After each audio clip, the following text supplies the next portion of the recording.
Friday. We're just coming up with a date. If we change our meetings, we can do whatever we're gonna do. March what? Wait, Yeah. they can appeal this. Did you hear that? And then that day we'll do a, Okay, so we're gonna just open the meeting, then are you gonna read all this? I can read all of this if you want me Do we to. have to or no? We don't necessarily have to, but I just have, What, wrong folder? No, I left the, I'll just go grab it. Yeah. I mean, this just gives everybody what has happened so far. That's a lot. Okay, so you're gonna read the front But page. I don't have to do this part here because they'll do that. I'll just say July 14th, engineer submitted the report, period. Okay, And then you can go from there. I go from where? And then once I'm done with that, after that report, then you go here. Oh, so you don't read this whole second part here, you don't read this part here? No, I'll stop. I'll stop right here. You stop there. Then I'll have everyone swear everybody in at that point. Okay, that works good. Look at the front row, we get the old gray-haired guy this time. Come on. Peter.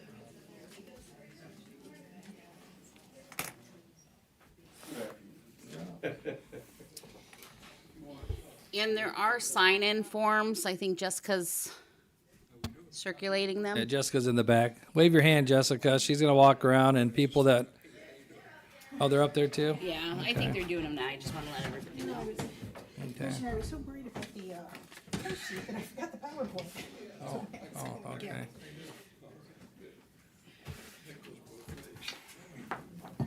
Ready, guys, ladies and gentlemen? Ready to rush? Yeah. Well, Okay, good evening and welcome to Lorain County Board of Commissioners. It's Tuesday, July 18th, 2023. It's 4:30. Please rise for the Pledge of Allegiance. I pledge allegiance to the flag of the United States of America and to the republic for which it stands, one nation, under God, indivisible, with liberty and justice for all. Madam Clerk, Commissioner Moore, here. Commissioner Riddell, Here. Commissioner Hung. Here. We have a quorum. Today is the first hearing of the Kelner ditch. A petition was received in accordance with section 613104 of the Ohio Revised Code on April 7th of 2023, filed by the Village of LaGrange from the Stormwater District to clean and reconstruct the drainage system and to provide permanent easement for county maintenance, with all costs being borne to the Stormwater Management District and Village of LaGrange. Kelner ditch located in Carlisle Township, original lot 22 in LaGrange Township, original lot 4, 17, 24, 37, 44, 45, 46, and 35, commencing from about 1/5 mile north of Parsons Road, then generally south along Kelner ditch to the termini at the point the ditch crosses under Long Street. Two laterals of Kelner ditch located in LaGrange Township, original lot 65 and 66. First within LaGrange Township, original lot 65, commencing from the conveyance under CSX Railroad, 1,500 feet west of South Center, then southeasterly across Commerce Drive, along the south property line of southern lots along Commerce Drive to termini conveyance under Commerce Drive. Second within LaGrange Township, original lot 66, commencing from previously petitioned Kelner ditch south directly west 2,500 feet to the termini. On May 22nd, 1,545 certified letters were sent to the owners of said viewing and hearing. There were 192 letters unclaimed or returned and 35 resent to correct addresses. May 24th, Adam Haynes, Keystone School Treasurer, wanted more information and Stormwater assisted him. May 24th, W. Robin McLean, President LaGrange Electrical Assemblies Company, 349 South Center Street, LaGrange, states that their land has good fall to the west towards railroad tracks and in-ground drainage put in place so their land can be farmed. They built a swale to help direct water away from the building and towards tracks, and in 52 years have never had a water problem. The problem is Commerce Drive and had definite drainage problem for years. They do not believe that their land benefits at all from Kelner ditch, as to the east to the west fall of the property causes their land to drain naturally, and it has also benefited from the swale they made approximately 30 years ago. May 26 by email from Kem Schwalman at 215 Forest Street, LaGrange, states that they live nowhere near Kelner ditch and have no interest or benefit to the project. May 29th and June 5th, publication was in the Chronicle Telegram. June 12th, Resolution 23-321, adopted April 21st, fixed this time of the first viewing and hearing. June 13th, an email by Jeffrey A. Braden and Katie L. Braden at 632 Hendricks Boulevard, LaGrange, dispute their claim that their property is a beneficial parcel of such work and is not located on nor near the residence. They respectfully request their property be removed as a liable party to be assessed fees due to none of the work zones will directly or indirectly affect their property. And then on June 14, 2023, the engineers submitted their preliminary report dated July 7th from K.E. McCartney and Associates. Estimate to clean and restore Kelner ditch is $2,580,000, of which $580,000 is the Village of LaGrange estimated cost. And in their opinion, this project is feasible, it is conducive to public welfare, and its benefits are likely to exceed its estimated cost. Thank you. Does anybody here wish to give any testimony? If you wish to speak tonight, our assistant prosecutor will have to swear you in. So if you could please rise and raise your right hand. Anybody that wishes to give testimony of any kind or evidence of any kind, please raise your right hand. Do you each swear or affirm that the testimony you will give is the whole truth? I do. And answer, I do. Forgot that part. Okay. Thank you. Okay, the engineer's office, do you have any comments for tonight? Very brief. Good evening, everyone. I'm Peter Zwick. I'm representing the office of the county engineer at this first hearing in the process to start off the ditch petition. For the record, the county engineer expects that the benefits will outweigh the costs of this project. However, today, the Stormwater District's consultant, K.E. McCartney Engineering, will present their preliminary engineering report, not I. And the county engineer's office does concur with the findings and recommendations of that report, including the recommended adjustments to the places where the improvement will begin and end. And you'll hear about those details in just a few minutes. Mr. Chairman, do you have any further questions for me? Nope. Are you going to have the KEM speak during your part? Yes. Okay. Thank you.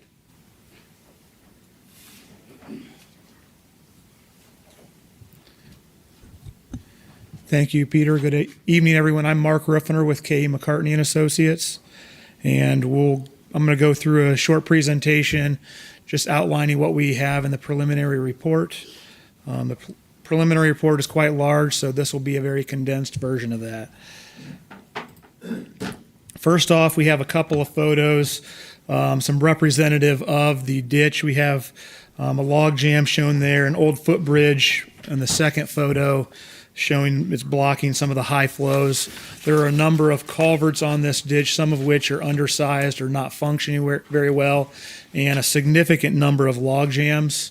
We also have some areas where sediment has built up and will need to be removed as part of the project. We submitted the preliminary report that each of you should have available to you. It's dated July 7th, 2023. And within that report, we estimated the preliminary costs at $2.58 million. We took a look at benefits, and we believe the benefits outweigh the cost. It is our opinion that those benefits will exceed the cost and that the proposed improvements will answer the prayer of the petition. Taking a look at the benefit area, there is approximately 3,400 acres that are benefited. And when we say benefited, it doesn't mean just the parcels that are adjacent to the ditch, but it would basically be any property that drains to the ditch. So they could be off of the ditch quite a ways, but if they drain to the ditch, that's considered a benefit.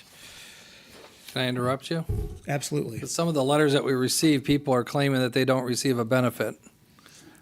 Right, so they're saying that we're not on the ditch, so we don't really have a benefit. So in the law, the benefit is actually related to if you drain to, as well as if you are, anything that's passing through. So the fact that someone's property drains to that ditch, that is considered a benefit as well. Who makes those decisions? Is that your office or the engineer's office or? So as far as who makes the decision whether they drain to it or Correct. not. So yeah, we take a look at drainage maps and contours and topography, and then we create an outline of the area that would drain to the project. So that is how we came up with that area that's kind of shaded in blue that you can see. And then we do some ground truthing.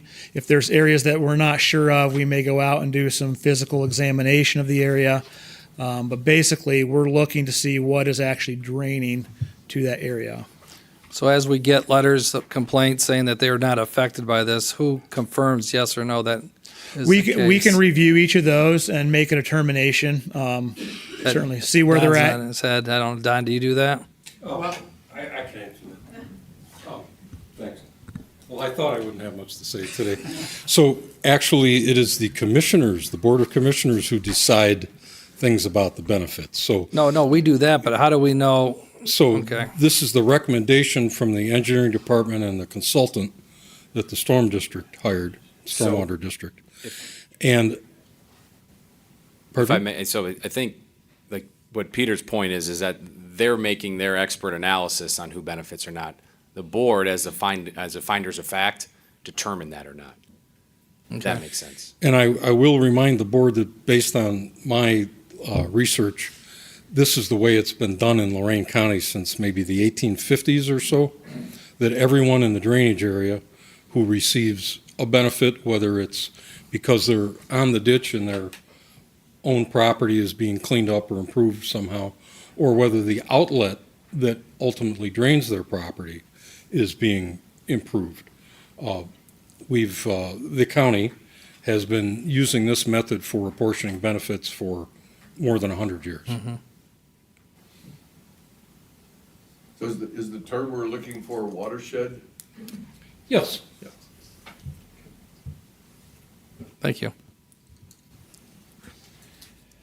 So within this benefited area, we then took a look at the points where we were terminating, and we have a couple of recommended changes. The first one is the downstream.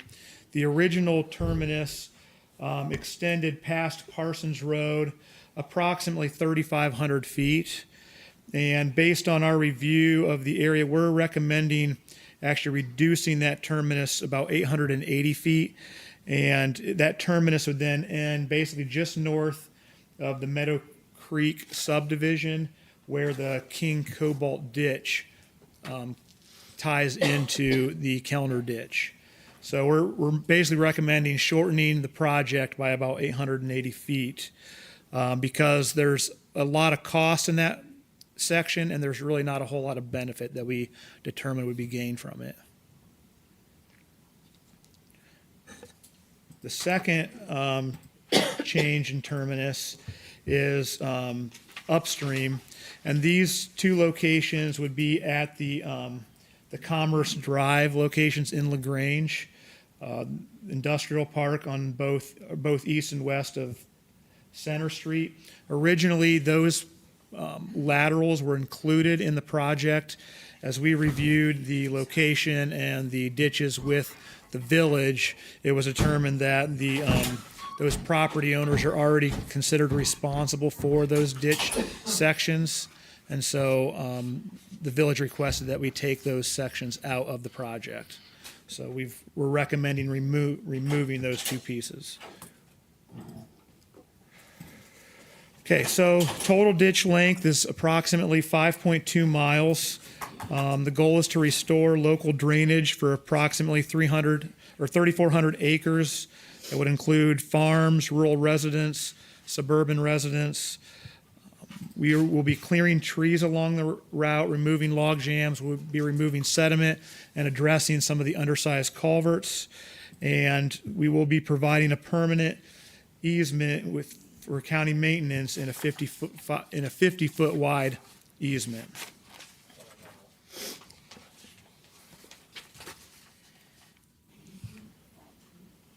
$50. Off the ditch? From the center line of the ditch? Well, it would be on the ditch itself. So the 50-foot wide would be the ditch plus a section for access. Is that total width, so it'd be 25 feet from the center line? It's total width, but it wouldn't be necessarily centered on the ditch. We're gonna try to stay on one side with the access, so the other side would have a smaller easement.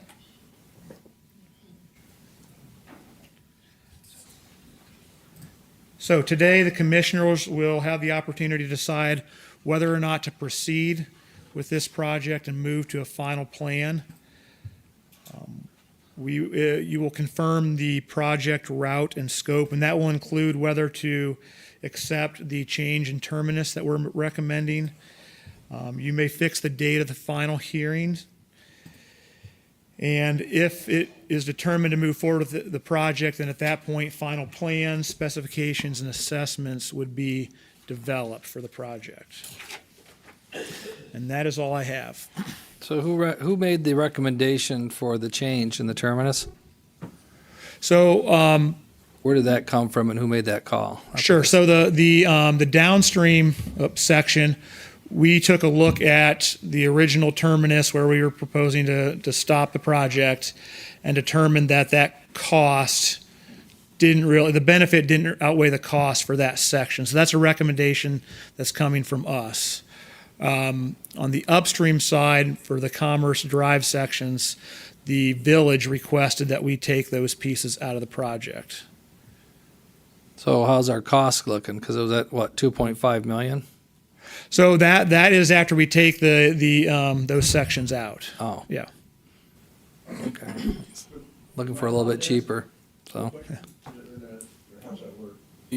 Ask questions of, I mean, if you would allow it, I would. I have no problem. Go ahead. Certainly. I'm a little confused how you define benefit. So So, yeah. Why don't we do this? We'll have him explain what a definition of his benefit. How's that? Yeah. Okay. $2.5 million. So benefit would be reduction in potential flooding. It would be increased usage of farm ground. It might be reduction in flooding for properties or homes. Those types of things would all be considered benefits. So you're getting rid of the I water don't know if quicker. you really want to do that. Yes. Oh, sure. Yeah, after you're done asking the question, you get the microphone. Come on, Don. So, and this is, the money that this is coming from the ARPA funds that we set aside in stormwater management. So that's, and the village, yeah, it's a partnership, so. There's a question in the back row, or there's a couple questions in regards to this. We need Well, here, if you could- residents' names and everything. Oh, That's if the you guys could problem. state your names Right. and address. My name's Don Patterson. What are you approximately estimating the cost per home in your little mapped-in area to be? Since you sent us a thing that said that we're going to have to pay for upkeep of this. So what are we estimating the cost per Yeah, home? what's it going to cost me a year to maintain Well, this? see, What's it going to cost me every 5 years? Really not. So Why don't we, those are questions I think that are geared towards the commissioners, are they not? Yeah, I would believe so. Are you? Unless you want to, I mean, this gentleman can speak on his behalf for or against a project, and then at that time, maybe a particular question would be asked that Mark or Peter or Don could answer. Okay. I don't know, whatever the board. Well, maybe it's my fault because I thought we could have, because really, when the residents have questions, that's when we start, all the residents then can come up and speak, and then you can directly, this is usually the format. Maybe I got a little lax and let people start asking right away. That could be my fault, and I apologize. Because we still have other questions that are unanswered from Don, and there's probably, maybe a lot of these questions will be answered once we get to residents' concerns. How's that? Is that okay? How's that? Is that what you're? That's what I was Okay. suggesting. I apologize. I apologize. So, go ahead. Can I ask a question? Well, come here, Commissioner Hahn. Sure. Mr. Ruffner, were you done, or did you have more? No, Before I ask. I had concluded my Okay. part, yep. So, just so the residents know, we're, on the 2.5 million, have you factored in the inflation? Can you talk a little bit about that? Because that seems to be a big concern. Yeah, so we did factor inflation into the cost, yes. And I'd have to go back and look at the number off, but I can't remember what we used offhand. Do you remember, Alex? It's about 200,000. Okay, is what I 190. have on the estimate. Yeah. Yeah, I couldn't remember, Okay, yeah. well, and, things fluctuate and Yeah. change. Okay. And then you had a price per foot, project cost per foot on here. Did you want to talk a little bit about that? Yeah, I believe that was $93 per foot approximately. Yeah, and that's basically just taking the length of the project divided by, or the total cost, divided by the length of the project. Okay. So I think it's not marked here, but in general, this is going to drain from the Commerce Drive area north, Correct, yes. so that whatever the Commerce Drive appears to be, contributing to the problem, we need to clean the ditch going north so that that area can drain and, Yeah, so flood the really, neighboring areas. right, so the basically everything to the north is needed to be cleaned to help drain that entire watershed. All right, and there's a lot of log jams on there. I'd have to go back and look at the number, but there's quite a few log jams that we encountered as we walked the ditch. But you're not cleaning all the way to the end, Correct. so you're basically patching potholes instead of paving the road. Well, we are going past Parsons Road quite a ways, and once you get down there, the floodplain becomes basically encompassed in woods for the most part. It's not really impacting fields. There's no fallen trees there.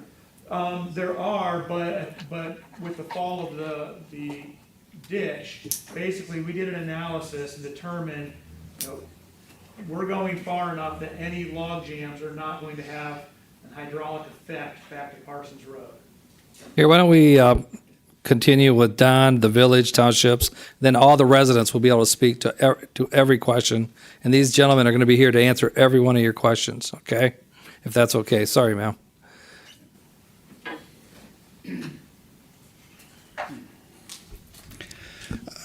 Good afternoon, Board. I'm Don Romanchuk with the Stormwater Management District.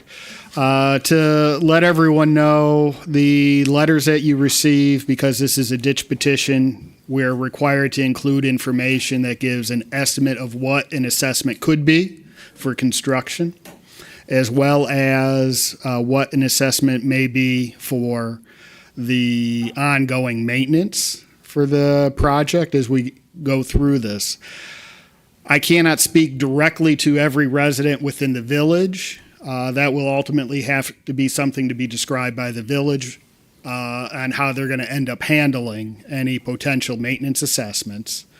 But the Board of Commissioners has had a policy in place since 2015 whereby township businesses and residents are not paying for the maintenance assessments. Those are, while they're set, the board annually has been suspending those assessments, so they do not appear on your real estate tax bill. And rather, the district itself is paying from the stormwater utility fee that it collects on an annual basis. Based upon the 6131 of the revised code, though, this is information we need to give you. In one way, the benefit of it is gives you an understanding of what that value is that you're receiving for a stormwater utility fee. And we are now bringing some service to you within this watershed to be able to improve the drainage for both the village, who is paying for their portion of the costs, as well as then within the township to ensure. And when we worked on changing the benefit area and shortening the project, we did meet with the one property owner who was most impacted by it, Mr. Pickworth. And we did sit down, let him know what we were proposing to do, why we were proposing to do it, that we were incurring a lot of cost. And again, as Mark explained, where we terminate the project, if we extend it further, the 880 feet further, we're not going to see a change in the benefits. Mark feels very confident about that. I will say I've been at Mr. Pickworth's home more than once, and I'll probably be there a couple more times. If our professional judgment proves to be wrong, I will be going back to the board and saying, hey, we need to go back.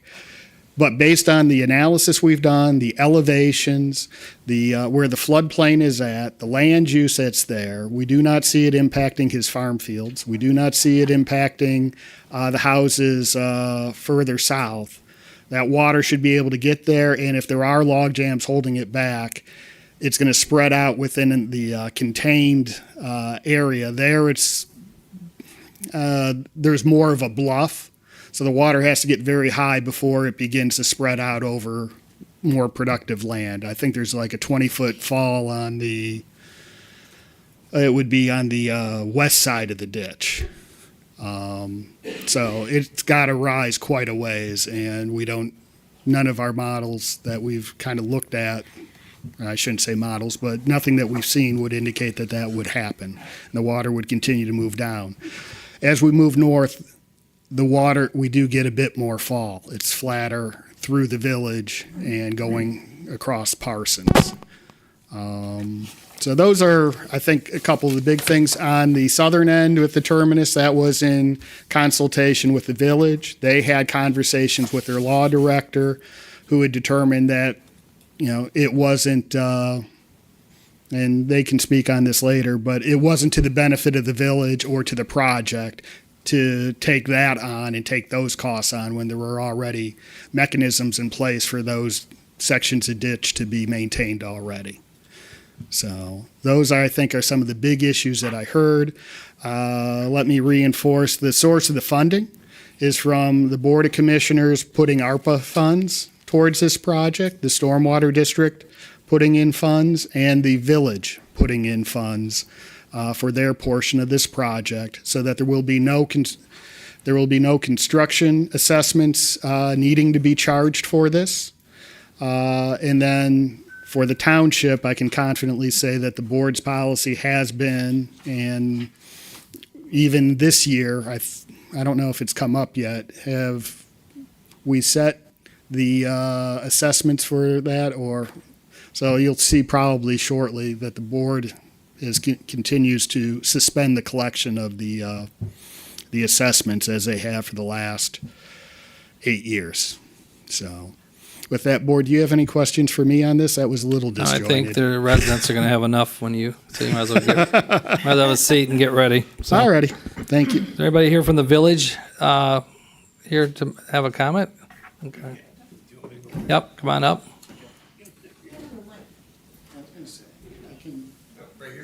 Yeah. Hi, and thank you. My name's Gary Kincannon. I'm the current mayor of the Village of LaGrange.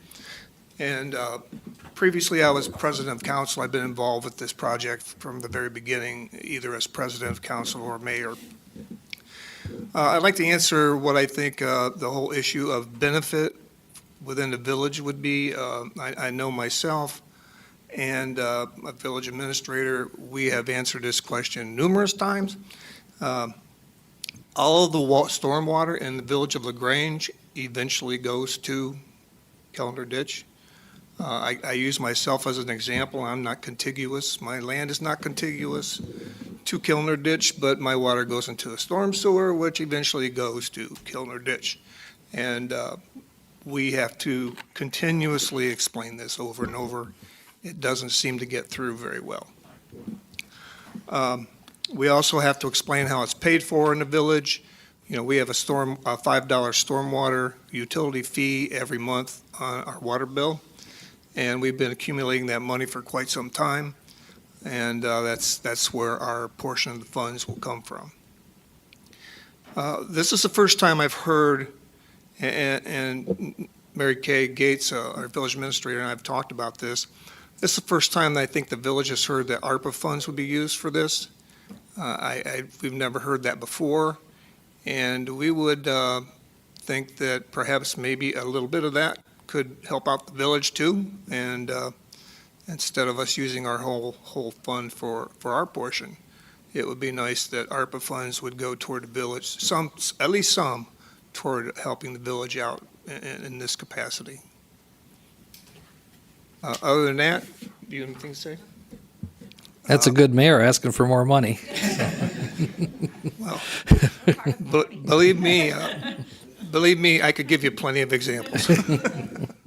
Thank you. Okay. Is there anyone else from the village? Okay. Townships. These are the elected officials, so. Thank you for having the public hearing. I think this will answer a lot of questions that residents, both village and township, have regarding this project. The township supports that. The village is part of the township. They vote on township issues. And we work together very well. We try to, at least. And this is a project that's going to benefit a lot of directly township residents as well as those who live in the village. Drainage is a problem. Our area is pretty flat. So when we have a heavy storm, and we've had a few in the last few years, and just a couple good cloud bursts in the last couple days, that water doesn't get away as fast as it should. So if this project will support that process and make our community a better place to live and work, we're all for it. Okay. Anybody else from the township? If not, now it's, well, this is now the residents' time to come on up. I don't know if it's easier to walk, probably easier to come up, or we can pass the microphone. Let's, Teresa, you would rather them come up, right, Madam Clerk? Whatever is easier, as long Whatever's as you easier. state your name. yeah, and Jessica your can be address in charge of the clear, microphone. How's so- that? I'd call Jessica out since, you know. Okay, please raise your hand and I know that a lot of you have already raised your hand, so Jessica's going to be the one. Go ahead. Oh, somebody else had their hand up, Jess. So okay. See what happens when you sit in the front? Okay, I'm on the section of, that already is Okay, under. first of all, I need your name and Oh, Mike address. Still, This is a public hearing, so you have to Like state your what? name and your Sorry, I address. forgot. Sorry. 436 East Main Street, in the village. She didn't hear your last name, sir. Still. Okay. Okay. Now, I'm actually right next to the section that's already under maintenance. And I guess I am paying an assessment for that. It's not very large. But since the village has started collecting a stormwater fee, I'm kind of questioning why I'm paying double. But I guess my question is, how is this project going to affect that? Am I still going to be paying maintenance and Don? Question for the village. Well, we'll start with Don and go to the village. It just so happens that the county engineer's office and Peter Zwick brought this question up this afternoon in my office. And so one of the things that we're going to be taking a look at is if there is a way for us to basically follow a mechanism statutorily where we would be able to combine the existing with the proposed new and maybe reset the assessment so it's all one project rather than having a Kelner 1 that was done 30 years ago and then Kelner 2, which we're talking about today, and bring it into one project so that when the county engineer's office is trying to determine the benefit and the potential for assessments on these projects to present to the board in their annual report, that it's actually workable and fair, and we don't end up with potentially a parcel having two potential assessments within the village and having to try and track those as we go forward. So that was actually something that was recognized by the county. I don't have a fair answer yet. I'm sure Greg's going to be spending some more quality time with me and the county prosecutor's office to take a look at that. But that was something that was recognized for us to go ahead and look at. But my recommendation would be that if there is a mechanism in place where we could take the two separate projects, the old and the new, and bring them into alignment and have it be recognized as one project and one assessment, that would be preferable It's more workable from the engineers. It'll be easier for the board to understand. It'll be easier for the public to understand. And 10 years from now, when there are other people sitting in these seats here, it'll be easier for them to actually know what's going on and how all of this works and why it works. Well, it's the annual assessment or the, Correct. okay. You want to address what the mayor mentioned? Oh, with the ARPA. I can. One is that every community had received ARPA funds. The county did, and there's no doubt that they received a fair amount. The county did participate with the village, putting some of the county ARPA funds into a village stormwater project previously, with the detention basin to the tune of about $25,000 for, I think it was, correct me, well, don't correct, phase 2 or phase 3 of the detention project. And this ditch is then an outlet for that detention. We've previously looked at working with the village on that detention project. The one thing that I will say surprised me, and Mark was there and Mary Kay was there for all the meetings, was that the detention basin helps the village. It didn't change one thing for the township properties or the township property owners. Basically, it moved flooding from basements and streets into the detention basin, but didn't essentially change the amount of water flowing down the ditch. It just gave it a different place to spread out to rather than in people's basements in the village into the detention basin. And so we were not able to financially participate in that because we couldn't find a benefit to the district in that case. So that was another thing that we had looked at working with the township, or the village on, as we've been pursuing this project for many, many years. Okay, did you have a follow-up, or? I have one more Yep. question or part to this of who would I talk to about getting, under the current maintenance, they come along and mow, but they don't get the side towards me.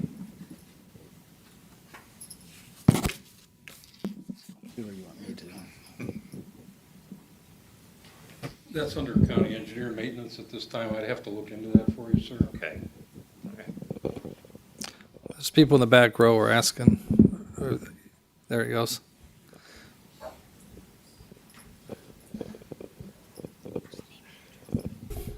My name is Don Patterson.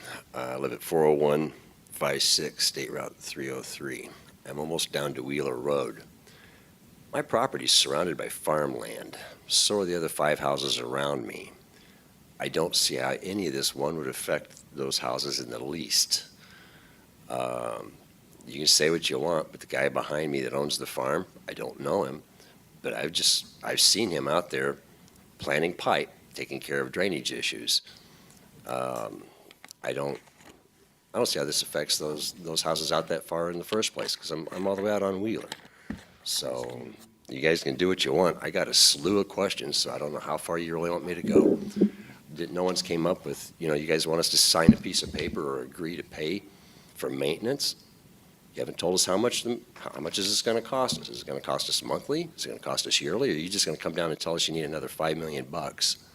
So I'm not real good at handing people blank checks. Somebody explain how it's going to benefit me surrounded by farms, and tell me what kind of plan you have for the money and what it's going to cost per home.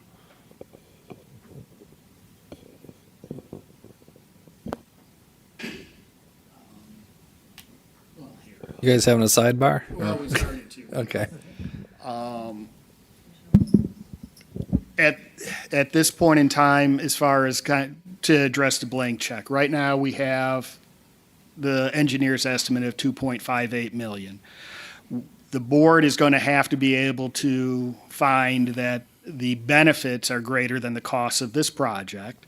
If we were, say, to go out, and this can't happen, but just for conversation's sake, the project gets approved as recommended. The engineer's estimate remains the same. We don't shrink the project anymore. We don't expand it. We go out to bid. If that project comes in above 10%, above that engineer's estimate, we cannot award it. By Ohio statute, we could not award it. At which time we would have to decide, do we rebid it because the engineer's estimate is good? Or do we have to reconsider maybe our findings? I mean, because ultimately this is a balancing act between what is the benefits of the project to the cost. So there is no blank check. We right now have a number, and that's 2.58 million. And we also have a rough allocation between the village and the township. And I can tell you also the $93, so, and then Mark calculated, the cost per acre is $758.38, rounding. So, and the way we calculate, then we spread it across is, we do that on a per acre basis within the benefit area. So you can calculate what your cost would be based on the number of acres you own that are benefited. For most people, 100% of their property, 100% of their acreage would be in. So if you own a 1 acre lot, your cost would be $758 if a year. Or that's the construction. Okay, so the maintenance then is 5% of that. That would be annual at most. And 5% would be $35, a little more than $35. Yep, $38. At $38 a year. And Now, let me then- ask you this, is that gonna happen, or because right now there will be no maintenance fee? That, right now, there's no reason to expect that would be charged.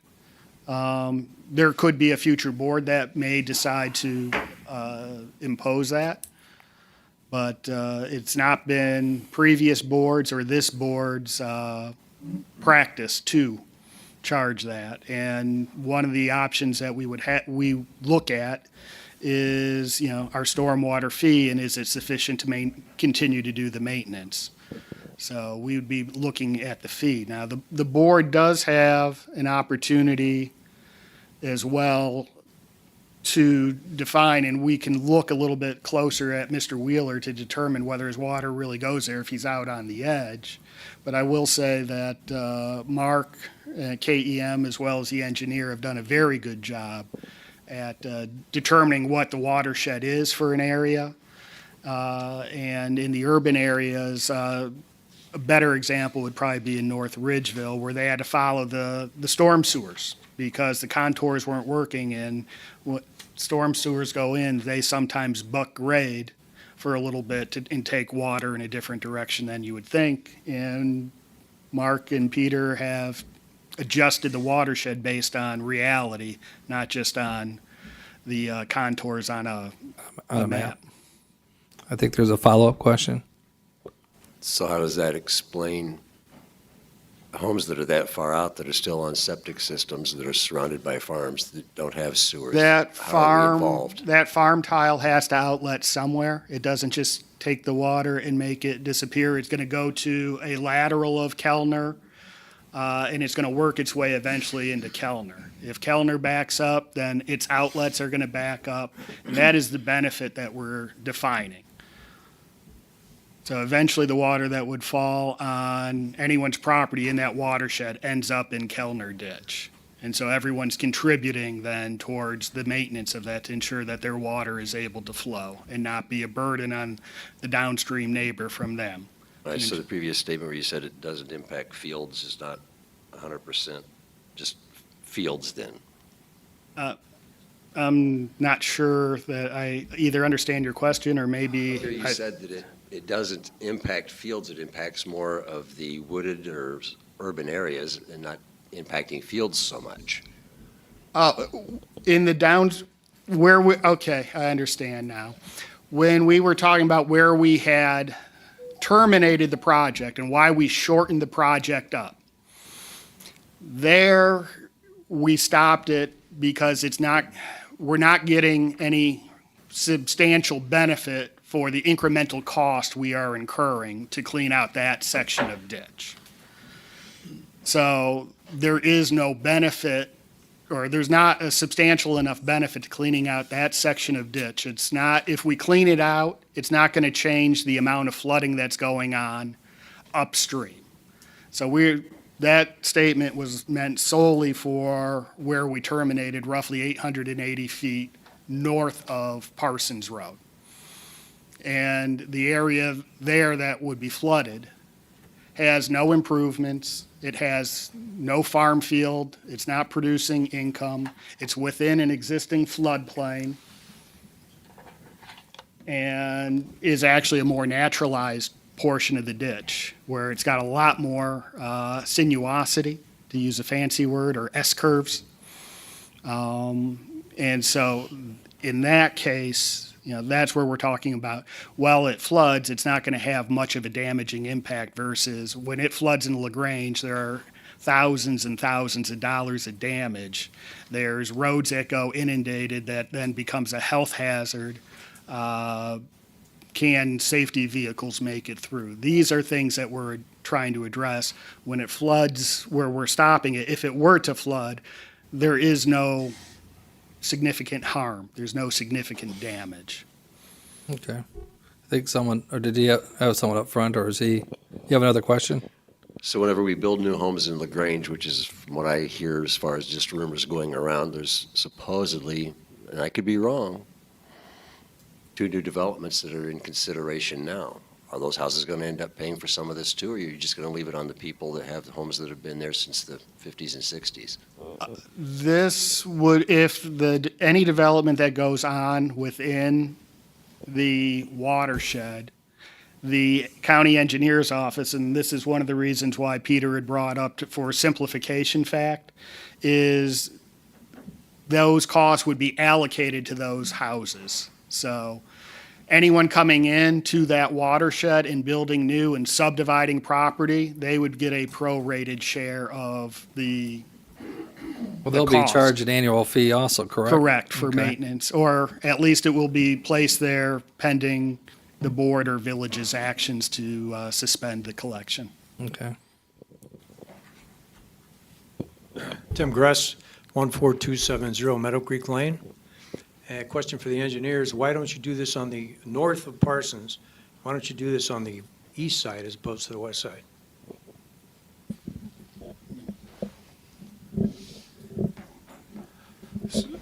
So in our review, there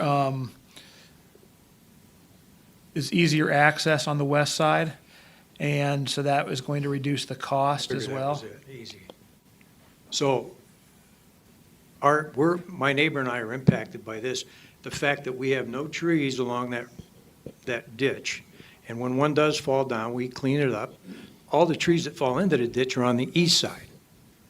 So you want to tear up our backyards to take care of everything that comes from the east side into the ditch. So the majority of the area that we're in is actually public right-of-way that was established for that ditch. So the area that we're staying within, for the most part, I think except for maybe the last 2 parcels, we're actually in a public right-of-way that was made for that ditch. Okay, it used to be 30 feet from the center line, according to Ron Twining in Oberlin. Now you're talking 50 feet? So the width of the easement's total 50-foot wide. That includes the entire ditch and then a small portion on one side and then a larger portion on the other So side. have you of the addressed access the entrance off of Parsons Road to get down in there? side. We are looking at that, yeah. Yeah, that's, the way you're talking now is on the south, or that'd be the western part of that guardrail? Yes. That's a blind zone. If you went on the other side, on the east side, you're at the top of the hill, that's not a blind zone. Potentials for accidents, trucks coming in and out. You Yeah, I give mean, that any that's- consideration of that? So we're just in preliminary design right now. We haven't done any final plan development yet. But the access in and out of there is going to be very minimal. Right. But you're not going on the east side because it's easier to go on the west side. It's less costly to go on the west side. So it saves money for everybody. But you're going By to going clean west up side. the east side, right? You're going to take the trees down on the east side? So within the ditch, we're going to be taking log jams out. If there are, trees on the edge, yes, those would come out. But we're not going to be going onto the east side and taking a bunch of trees out on the east side. All right, so the terminus of this on the north side is where? Is where the one drainage ditch goes in, Yeah, is so that the it? King Cobalt ditch, there's the confluence of King Cobalt and Kelner is where we are proposing to end the project. And that would be north of your subdivision. I don't know exactly how far, but probably a couple 100 feet north of that, along the ditch line. So what's the 850 feet you're talking? We reduced the amount, so initially we were planning to go further than that, and we're saying cut it back to that point. So you're not gonna go, are you gonna go all the way down and take care of that big log jam at the end, down at the end of Meadow Creek Lane? We are going past the end of Meadow Creek Lane, so then yes, we would be. Are you gonna start there first and work back? That is typically how these projects are done, yes. All right, okay, thanks.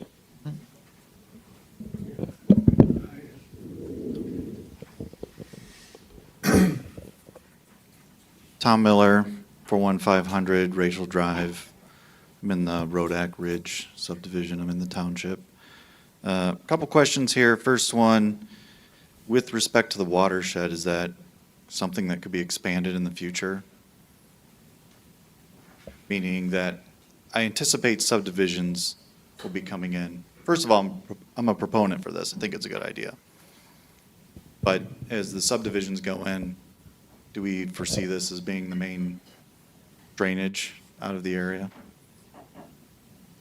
Right now, this is the main drainage for all, well, 90% of LaGrange Village, I believe it is, drains into Kelner Ditch, and 100% of the area that Mark had outlined. So the watershed boundaries may not change.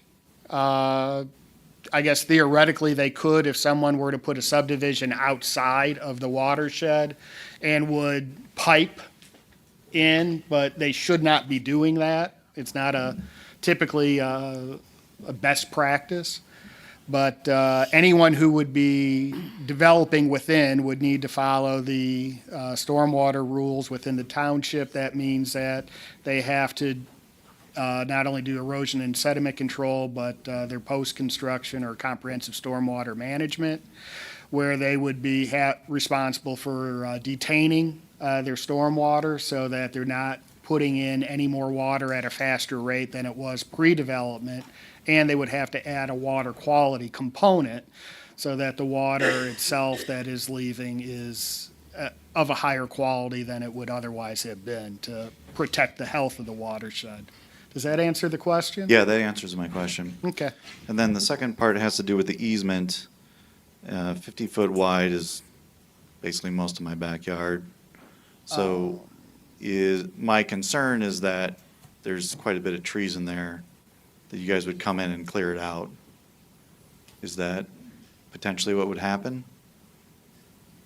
One thing I think to talk about on the easement is that it's a 50-foot wide easement, but on the one side that we would be working from, typically it's about 25 foot from the top of the bank is the typical width of the easement.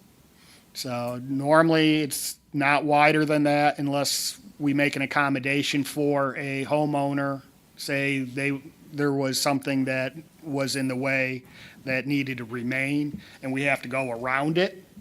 But for the most part, our easement's going to be 25 foot from that top of bank, not 50 foot from the top of the ditch going into your yard, but think of that at about half that size at 25 foot would be the typical.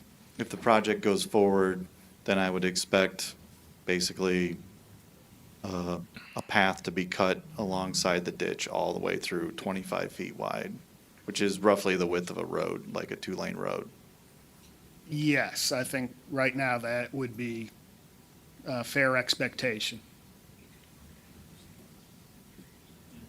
Now, within that, we can look at saving specific trees within the property. That is something that we are capable of doing and are willing to have a visit if you would be interested.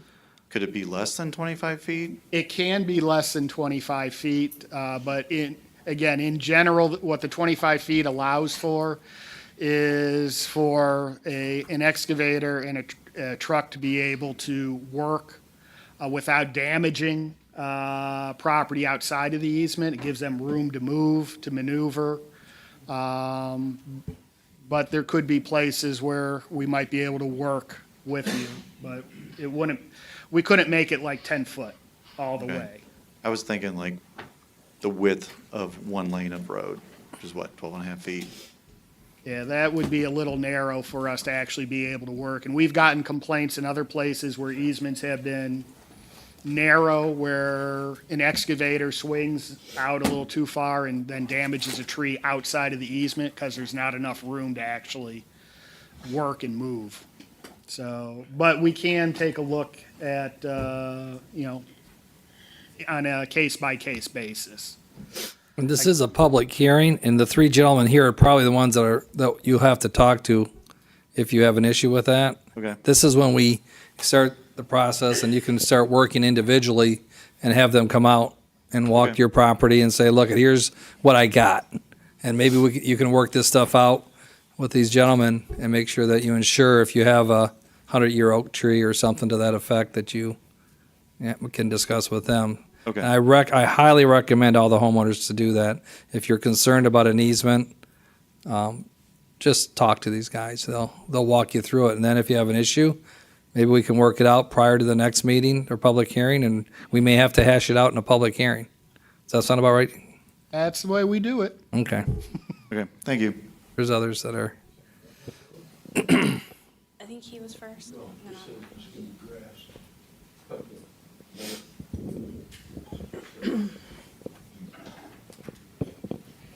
Ron Pickworth, 1407 Whitehead Road. I've spent a lot of time with Don and them working on this. I probably have the biggest flooding problem in the farm area of anybody, because I do have some lower property. My concern is that I realize this ditch does need to be cleaned from the log jams and all that. But my biggest concern is, once this water gets flowing, how much more is the village going to start putting in there? When I grew up, and I've been there my whole life, this spring, that Kelner ditch would have been dry. Instead, it flows about a foot deep constantly. And when we get a storm, it takes about an hour and a half for the water to really reach my place. But when you clean the ditch and get rid of all the brush and stuff on the side that actually help control the rate of that water flow, it's going to come down a whole lot faster. And I want to see some commitments that are going to protect us at the north end. Because the village is what's going to gain out of this, not me. The village is going to gain because they're going to get rid of their problems. But if it's not handled right, they're just going to ship them down the ditch. And I ask the commissioners to really consider that when they get this proposal put together to protect us landowners on the north end. Thank you. Would you like to address that, gentlemen? Mark, you want to start?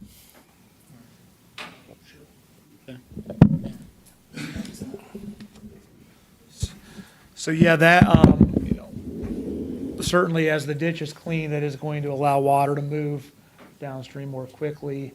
As far as, I can't really speak for the village, but there should be stormwater regulations that are in place and that are adhered to that would restrict the peak flows for any new development that would occur. So in reality, the regulations that Ohio has in place today would actually reduce peak flows from the pre-development conditions. So if the design is done correctly, you should actually see smaller peak flows after development than you would before development. Well, but I'm going to throw up one. We moved the sewage from LaGrange, from Pheasant Run to LaGrange. We moved it out of one watershed into another. And we dump it all into Kelner Ditch after it's processed. Now, things like that, that's not stormwater. That's a whole different kind of project. And I'm paying a penalty for that. Thank you. Loud and clear. Do you want me to follow up on that? So yeah, we did take a look at the flows that were coming from that. It's pretty minimal. It is going to make Kelner Ditch flow all the time though, because there's constantly water coming from that wastewater treatment plant. Several million gallons. Yeah, but Check the raw water numbers. right. But as far as like peak flows in a storm event, it's basically insignificant. Jessica, to your right? Oh, my right. No, go ahead. Jim Arthur, 15086 Whitehead Road. I'm on the west side of Whitehead Road, and I think there's only 4 of us on that side. We have to take care of our own ditch. Now, I've been there 20 years. It was cleaned out 20 years ago by the private landowner. 20 years later, it's filled in about 24 inches. It needs done again. I checked 3 years ago. It's going to cost me and my one neighbor a little over $1,000 to have that dug out. Now, on the east side where we tie in to this ditch and all that, it's never been cleaned as long as I've been there, as far as I know. We have never flooded or anything. So I don't see how it benefits us when you talk about flooding and all that. We don't flood on the west side because we have to take care of our own. So why do we have to pay for ours and then also be assessed to have the other side cleaned out? That is not fair at all to me.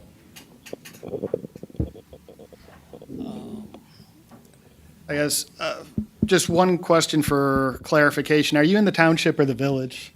I'm in the township. Okay. And I'm right across from, basically runs across Whitehead Road to the other side. Okay. Again, what I can tell you is, while you might not be experiencing flooding, in order for us to actually achieve the results we need up and down the ditch, we need to be able to clean out the area that we have identified.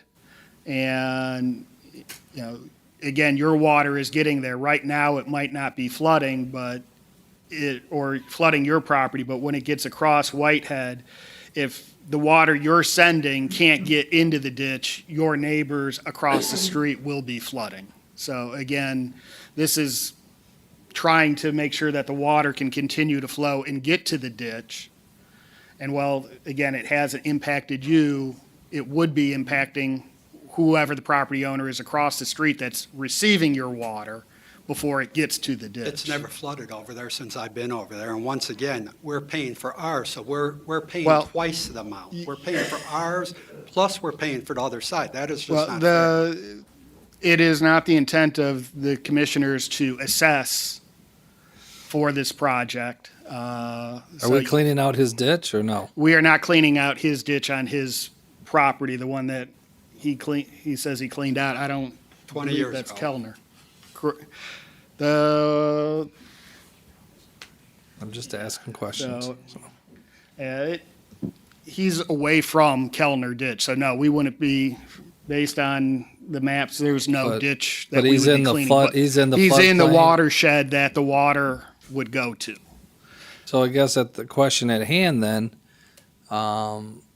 should he be assessed and is he receiving a benefit? Seems to be your concern, sir? Yes, we're not flooding now, and it hasn't been cleaned. So whether it's cleaned or not cleaned, how's it benefiting us? On the west side, the 4 of us, or 3 of us. Again, this is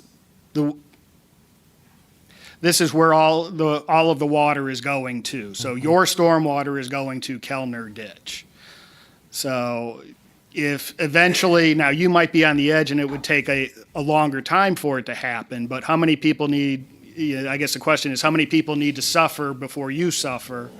Then it's okay to go ahead forward with the project. The idea is to get to it before the project, or before the problems get worse, and so everyone is benefiting and we're minimizing the impact Well, rather than. Yeah, but the question at hand is that water running off to Kelner Ditch? Yes or no? Yes, it is going to Kelner Okay. Ditch based Got on. to. It's a tributary ditch, right? It Right. drains his property into Kelner I know. Ditch. I'm just trying to simplify Yeah, what thank you. the argument I'll is. take any help you can give. Well, no, I'm just I'm trying to simplify simplifying. both sides, see what's going on, Yeah. that's all. So there's 4 families that are on the other side that are gonna probably be, not assessed recently. But let's face it, when the government says, don't worry about it, that's when you should worry. Right, and we're still spending their stormwater fee money Yeah. on this, among other projects. And, and the project that the county has done over the years in regards to the stormwater management program has done an excellent job in not assessing. Okay. Doesn't mean it can't happen, but that's where we're at today. Tammy Mullins, 16253 Whitehead Road. And I'm speaking for my mother, whose property this belongs to. So I don't know how many years ago it was, the engineers came in and they ran a drain from Whitehead to the ditch. And ever since then, we've had flooding. Before it was run, no flooding. And they never finished the job. They started it, they never finished leveling things off. So we're a little bit jaded right now as far as how we feel about what you're thinking of doing.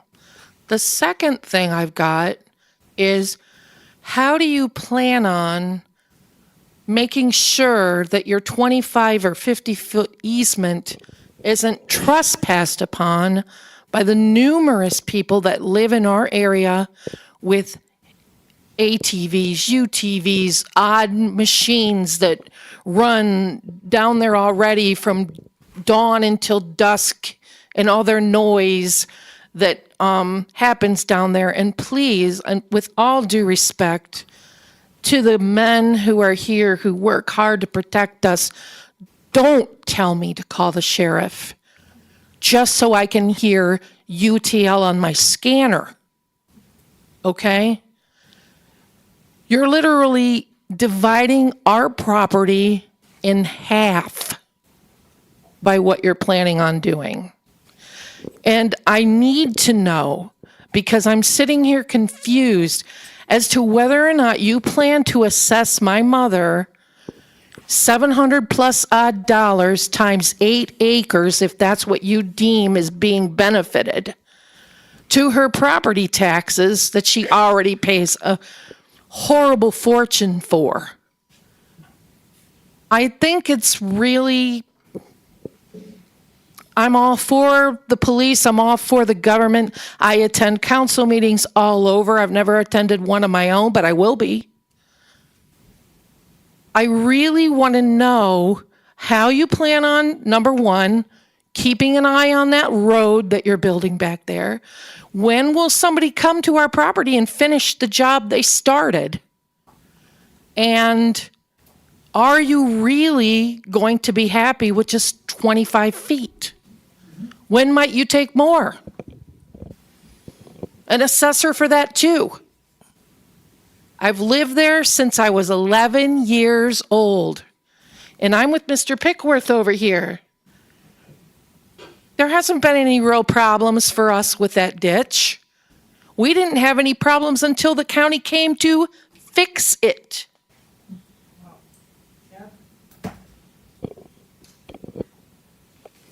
Pat Whitman, 16253 Whitehead Road, and I've lived there for over 50 years. And I do know that the ditch should be cleaned. But also, I'm retired. I'm a widow, fixed income. And to raise my taxes even more than what they are now, and I'm not the only one on Whitehead Road or on the ditch that is on a fixed income. So I think you have to look at that as well. As far as the water problem that we had, we ourselves at my home, we didn't suffer as much as our neighbors did. So we agreed to have the township come in and run a pipe down our property to help drain water for our neighbors as well as for ourselves. But we still have water problems. We have odors coming from the pipe. The pipe was never capped. The caps were never put on it. The ground was never leveled as to what it should have been. So that's where I'm at. Is this going to be something that we're going to have traffic back and forth with kids, adults that don't use their brains? I know it's a problem for water, but there's other problems that lead up to it too. I appreciate you listening to me. Thank you. When was that pipe, the issue you're talking at right now in regards to the unfinished pipe? Oh, I'm sorry? When was the unfinished pipe issue? I'm sorry, I wish I had the date in my mind. My husband passed away in 2014. He was ill with cancer when they were putting the dish in. So I'm thinking it was between Right. 2010 and 2012. Oh, okay.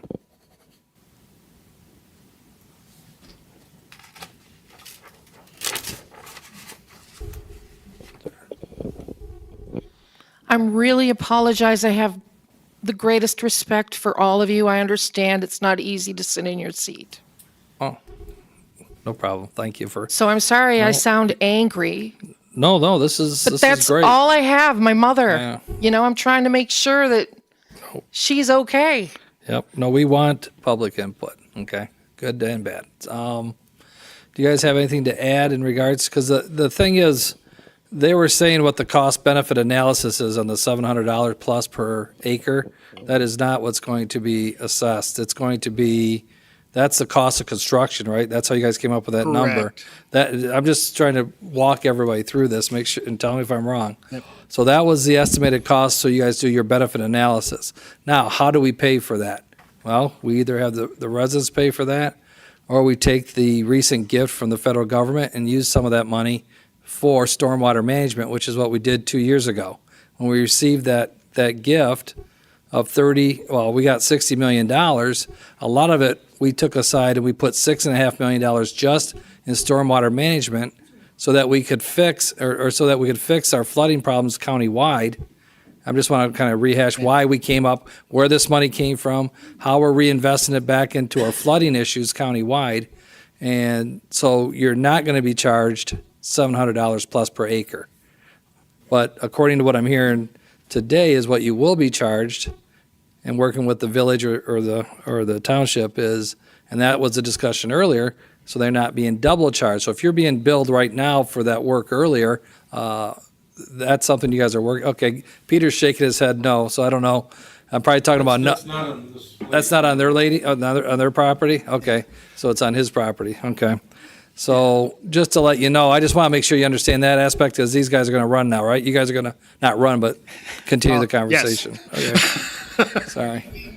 I've already locked this door, so you can't go out that way.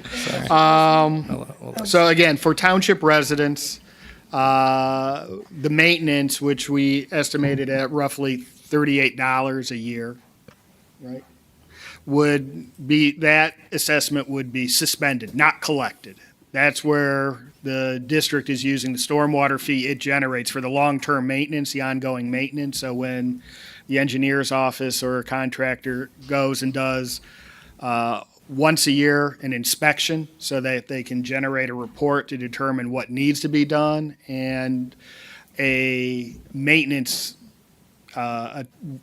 probably a one-day maintenance, be it mowing or log jam removal or sediment removal.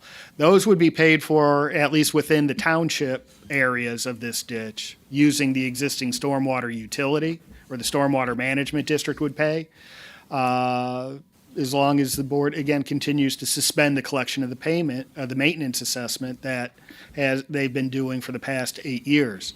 How much money do you generate on that? Right now, on an annual we basis? estimate about 1.7 million. That's what we annually. generate on an annual basis, correct? Correct. So that's, The whole county. yeah. And it's been yes. going up, Yeah. so.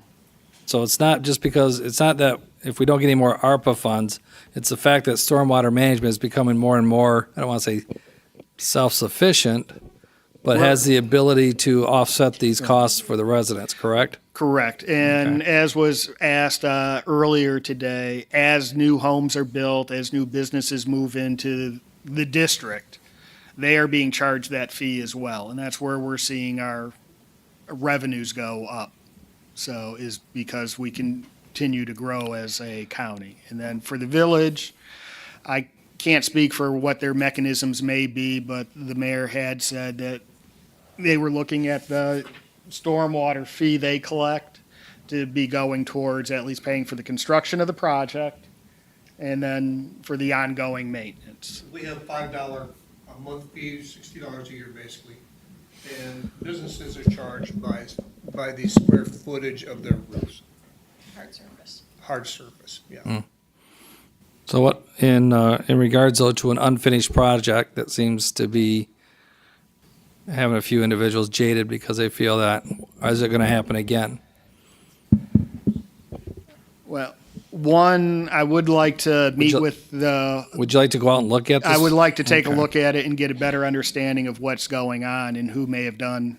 Could I get a what. report, a little bit more detailed report on what they're talking about so that Yeah. we can make some decisions in regards to? I think it would be good for us to go out, and I would keep that outside of this project. Now, what I can say is, for this project, the one thing I can tell you to give you some, maybe some sense of confidence is that this is a project that is basically run by by the Board of Commissioners. So they're the ones who make the final decision. They're the one who order us.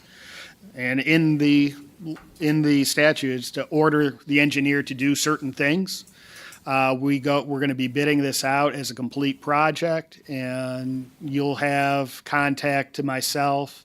If you don't like what we're doing or how we're doing it, or if you don't feel it's being done correctly, you can reach out to the county administrator, assistant county administrator, and if you're not happy there, I do know the board does take a phone call on occasion from an unhappy person, and they make sure that the director or the person operating a project knows what's going on and addresses it. But statutorily, we have to do this project in the way it is stated, and it's bid out, it's a contract, and if we get a contractor who doesn't finish it, then we got to go and bring in another contractor to finish it. But it's our intent to do this from, beginning to end and get this done correctly. And we're trying to do it in the least invasive way as possible that this process allows. So we are not looking to do major reshaping of ditch, but we are looking to get rid of obstructions, get rid of sediment that's built up in this ditch so that the water can flow. But in many other projects, you'll see where we're physically reshaping a ditch. In this one, we're trying to avoid that as much as possible. And that has to do with costs, that has to do with environmental regulations, it has to do with some of the tight areas we're in. We go through a lot of different types of property and a lot of different locations, so we're doing our best. So the first half of my question, sorry. I'm sorry, I did I was interrupt going to tell you? you, Mrs. Mullins, we didn't think you were being forceful. You were very articulate in what you wanted to share with us. I love my mom. That's my fault, okay? But my first half of the question is how do you plan on securing this road? Now, maybe most people don't have this problem, but I can tell you in the area that I live in, there's a problem with people driving UTVs, ATVs, other machines that I don't think I've ever seen before. It almost looks like a swamp machine. Go-karts, motorcycles without mufflers. How do you plan on securing this road that literally is going to bring these people that much closer to our home? I don't know if you can answer. It's a fair question. One is, while it's being referred to as a road, we are not stoning it, we are not paving it, it's going to be grass. Is that the easement? For, I thought the easement was within gonna the be gravel. easement. Yeah. Is that what she's referencing, the Yeah, she's easement, the yeah, the she- road? That's what she means by the easement? Yes. No, I could answer that Yeah, go. if you want me to. I'll have the prosecutor answer this one. Go ahead. So the easement is a right that the homeowner is giving to the engineer's office or the people that are constructing that ditch to enter upon your land to build the ditch. And then there is also an easement for the maintenance purposes. So after the ditch is constructed, that construction easement is done, and then the maintenance easement takes over. That is, you're not giving up any land. There's no road. I don't know what the specific plans are to grass over that easement, but that's traditionally what we've done, correct? Correct. So your point about that existing as a road, I understand that maybe at the construction level, fair point, right? It may appear to be a road, but if that answers your question at all. No, it doesn't answer my question at all. The easement is just a permission for entering on your land. So You're- that is still your land. You're not giving up, no one will be giving up their land, obviously. And that may be an obvious point, but I just wanted to make that No, clear. I completely understand what you're saying, okay? Okay. What you're doing, though, when you come through, is you're clearing that property, correct? You're clearing out that property so large vehicles can travel alongside the ditch, right? Correct. Okay, so it's clear, if a truck can get back there and go along that ditch and drive along it, somebody with a dirt bike or a UTV or an ATV can do it too. What happens if somebody goes back there, or a snowmobile even? What if somebody goes back there and they're on my mother's property and they say this, let's just say something silly like, we've had it before, Mr. Pickworth, oh, he's gone. I can tell you in days when we had lots of snow, that ditch would snow over and you wouldn't even know it was there, okay? So let's just say somebody's on their snowmobile and they're riding along my mom's property along this clearing that you've made, and they've crashed their snowmobile on her land. Who's responsible for that? My mom? Is it the county? Who's responsible if somebody's driving their ATV or dirt bike and falls The or short- hits a rock or Let me something? just- yeah, I hear you, and I understand it better now, so thank you. But the short answer is they're trespassing, and I can't answer it any other way. In my area where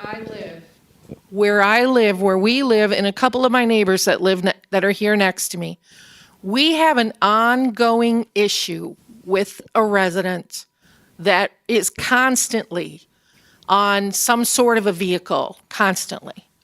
Usually minus a muffler, so you know they're on it, okay? I'm not saying that they're going to trespass. I'm saying other people may trespass as well. We've had it happen before, even with it not being cleared. But when they see that this property is cleared, and don't tell me this isn't the case, when they see there's a clearing where they can go, they're going to go. Especially snowmobilers are going to go. Because it happens all the time. You're just clearing a road for people to be stupid, basically. Does anybody else live around 16253 Whitehead Road that you hear this stuff?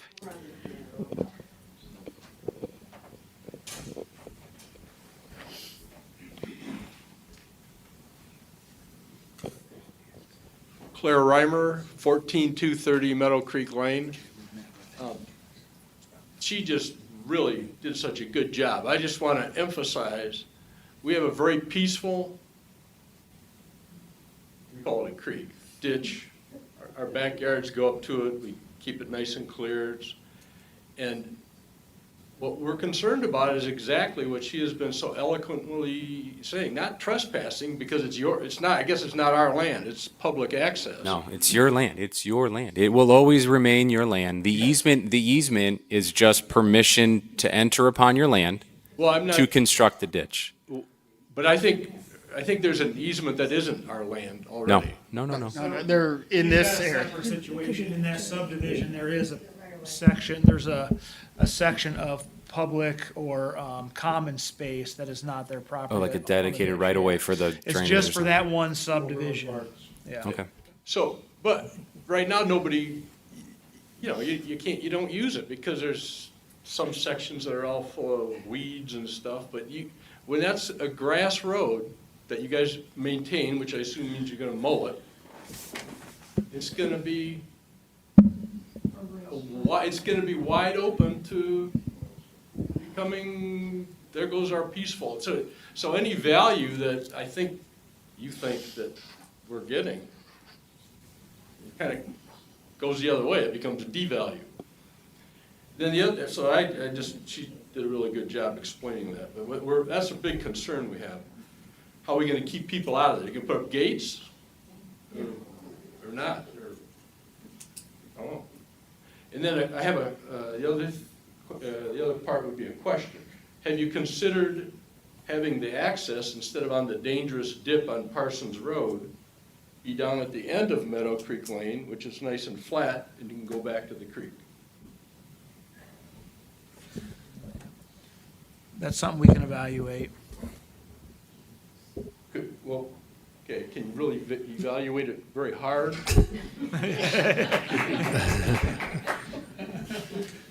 Thank you.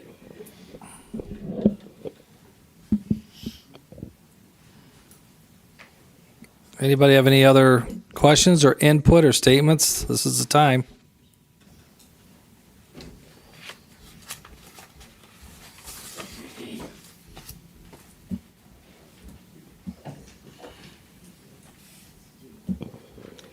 Frank Lipinski, 1517 Whitehead Road. I live down just a little bit south of Ron, and I understand. I know what he's talking about. His pasture is low and it floods. We've lived. My grandfather bought the farm way back, over 100 years.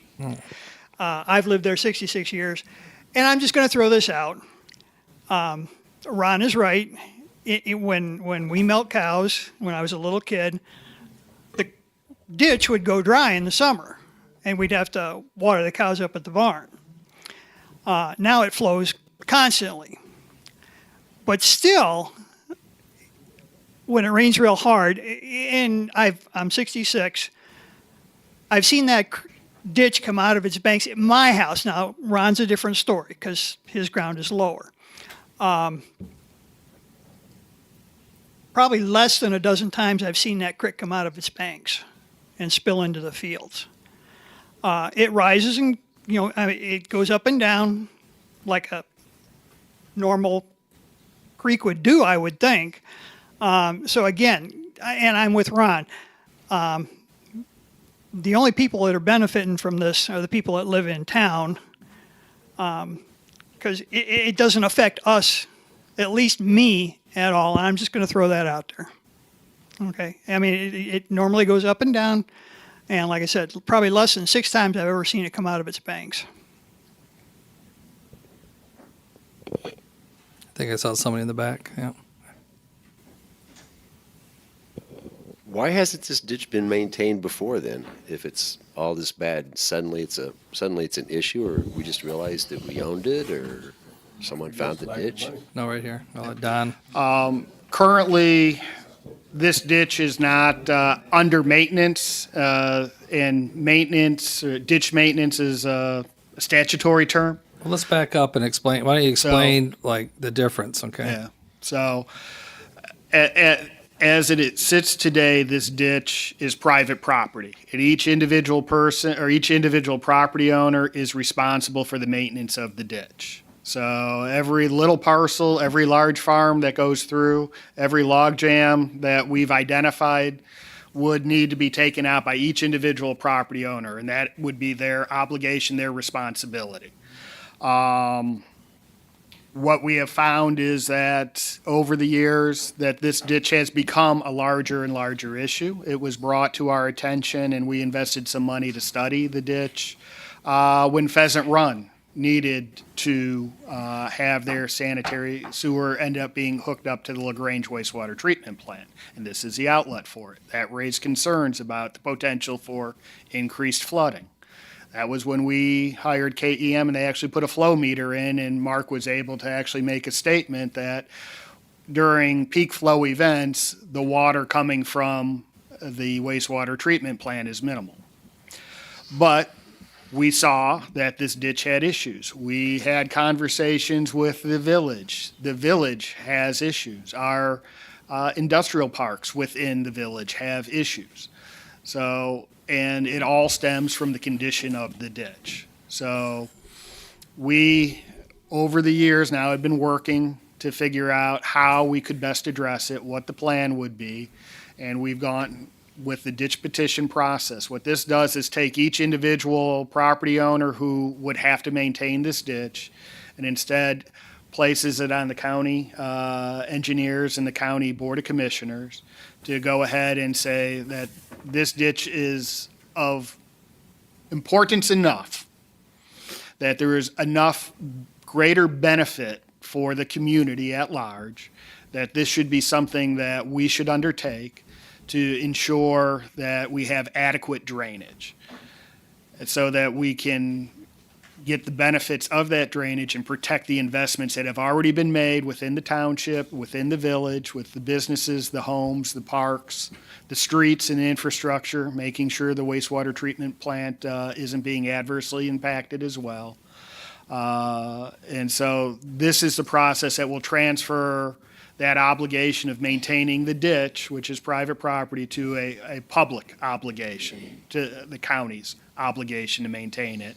And then the village and the county would be working to then fund that. Does that address the question? Sure, thanks. And what else is going? Okay. Is there any other questions? Yep, we have one.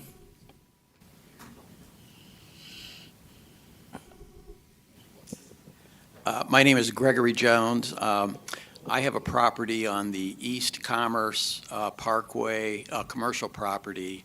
I own a storage business there. And so I guess this question's, I guess, more so for the village. I've just owned that property a couple of years, and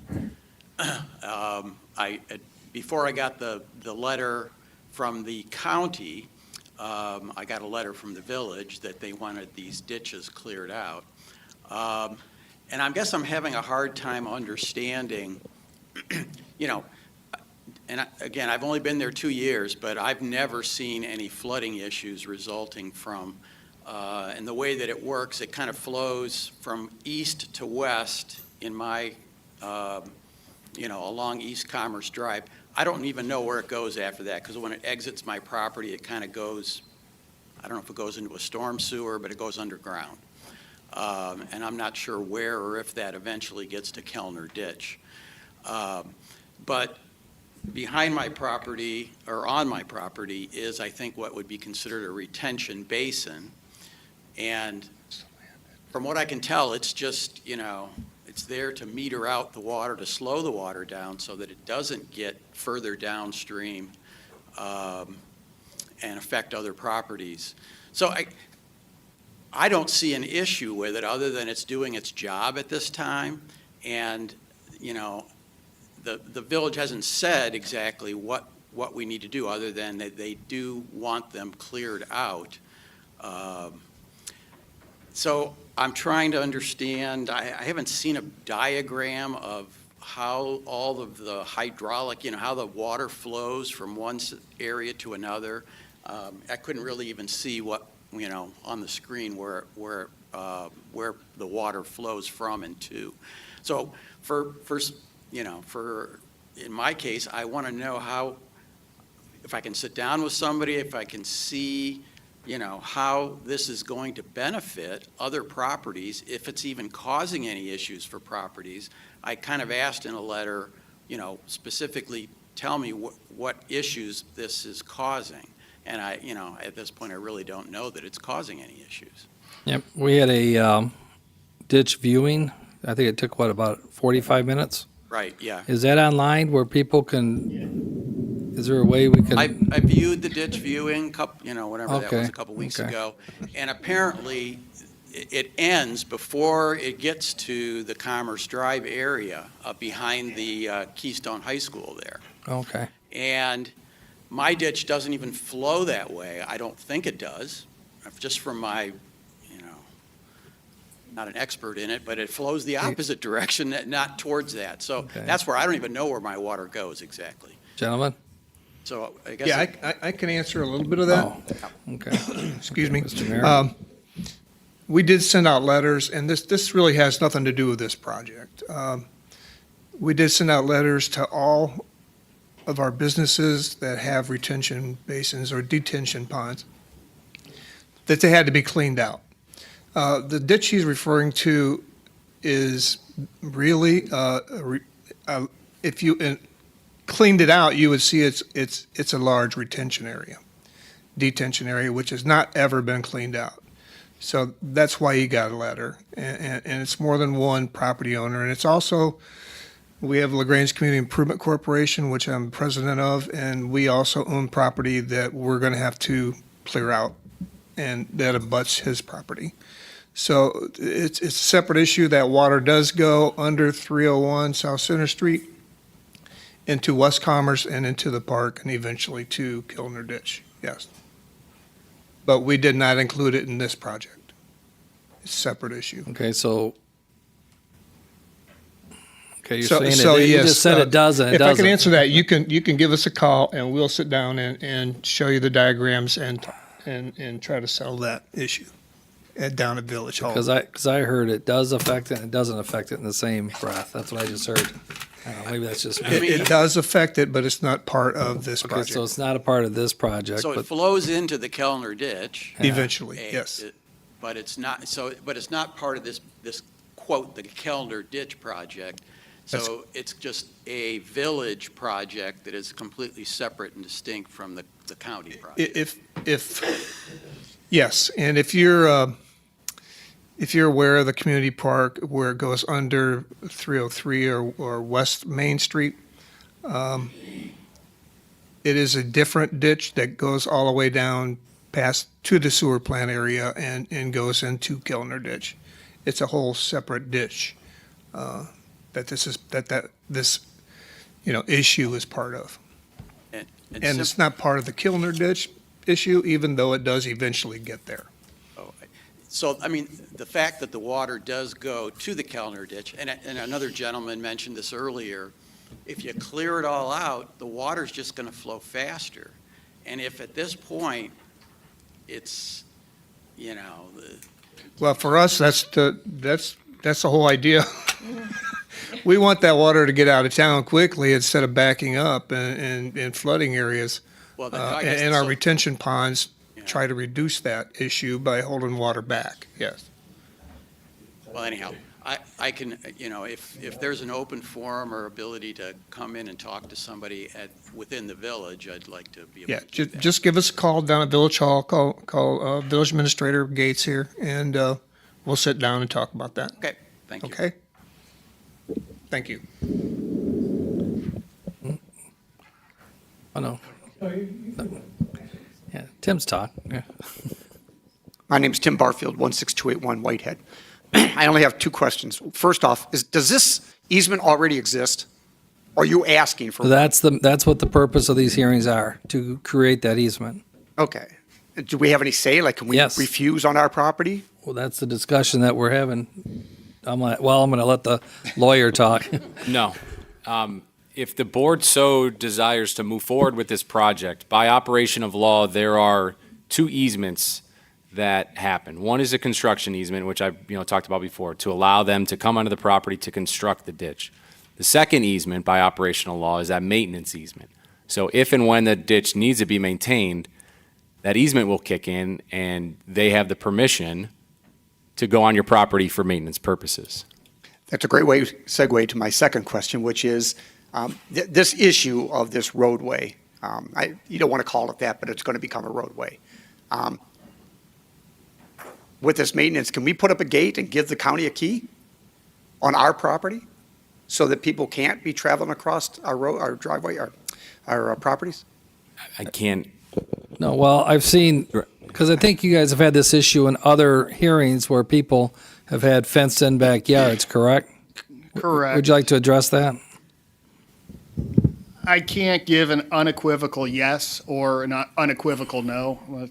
But Greg will appreciate it. It would depend, but we have looked at and we've had gates installed on occasion when we're like at a right of way, like say Parsons Road, if it would make sense and it would actually deter for the entrance, we would do it. There have been times where there's been existing fences in place where we've been able to work around that fence and have it in place or put it back with the property owner, understanding that we're not going to maintain that fence, that as if it's going across a ditch, when that fence is catching leaves, it's the property owner's obligation to make sure that they remove the leaves that get stuck up against that fence or the sticks that it's catching, because we're not going to come by every 2 weeks and clean it like it's a trash screen.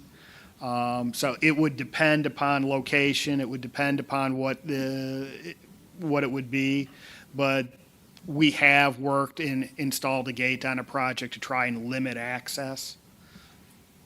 And this is something that I think it would be a case-by-case basis, but we couldn't have 50 gates along a stretch on every property line. That is not workable, that is not cost-effective. So these are things we would look at, but it may be reasonable to look at a gate, say at Parsons or at Biggs Road or at another point of entry where the county would have a key. So it would depend, and it's possible, but I couldn't say for certain. This is a conversation that we could have to see whether or not it would be workable at your property or at others. We're creating a new path for people to do all kinds of things on. Exactly. It's really a pretty walk. It will be. Me again, do I need to state my name again? Tim Gress. Was anyone from Carlisle Township trustees notified about this? Yes, Yes, she's saying. They were? yes, they were. Do you know who it was? All Carlisle Township trustees. All the trustees? They got. Glad to see they could make it. The second part of this, it sounds to me like the crux of the problem is the village of LaGrange. That's where that's where the problem's coming from? We're at the southern part of the ditch. I mean, so yes, so if you have the log jams and everything upstream, we're going to be the ones who are impacted the most because our water can't get past that. In the village of LaGrange, we have taken a lot of measures to make sure that any new development does hold back all their stormwater, which is one of the reasons all the letters went out to anyone who has a retention pond or detention pond has not maintained it. It's not doing what it's designed to do. So we have requested all those be cleaned and do what it's designed to do. Yeah, we're concerned because north of Parsons and heavy rain, we flood all the time. And now we clean out, now we got all this tsunami coming from LaGrange, you know. And with the detentions, it should slow it down. It should just be the water that hits the ditch because any hard surface should be retained in those detention areas. So my question to the engineers is this going to alleviate that problem? Are we still going to have flooding down there? Yeah, so like, the intent of the project is not to reduce the 100-year floodplain by any means. Well, it's not 100 years, it's every year. You know? So, yeah, I mean, so, Yeah. yeah, you're not gonna see a reduction in the amount of water that's coming through there. It's Oh, just yes, gonna we're get see through an more increase, efficiently. it sounds like. You shouldn't necessarily see an increase. Okay. Are you digging the ditch deeper, or We are not. are you going to straighten it out at all? Not. So, okay. That's, it may not be an increase, but it'll get there quicker. So there'll be more coming at one time. Right, but it also should be flowing through quicker as well.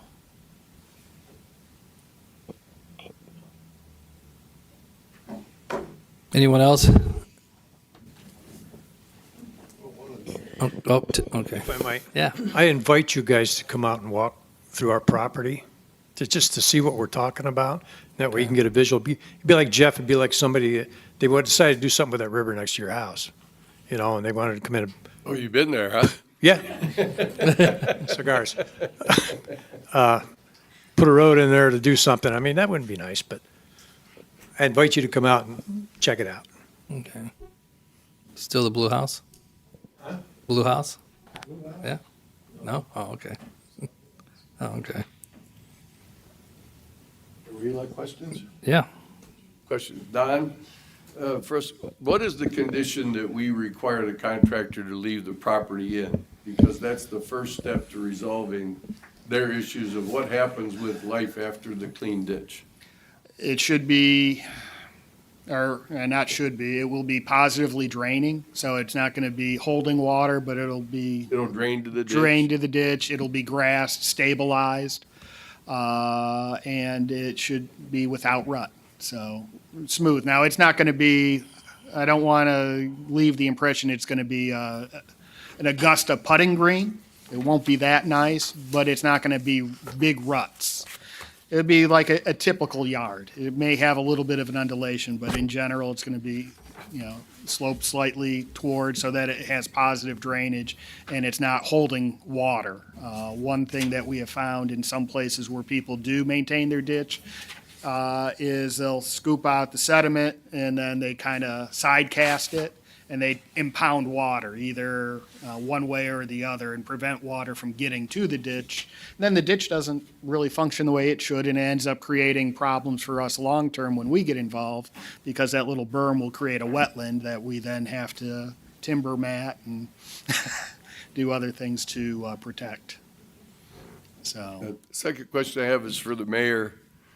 You have a village stormwater fee.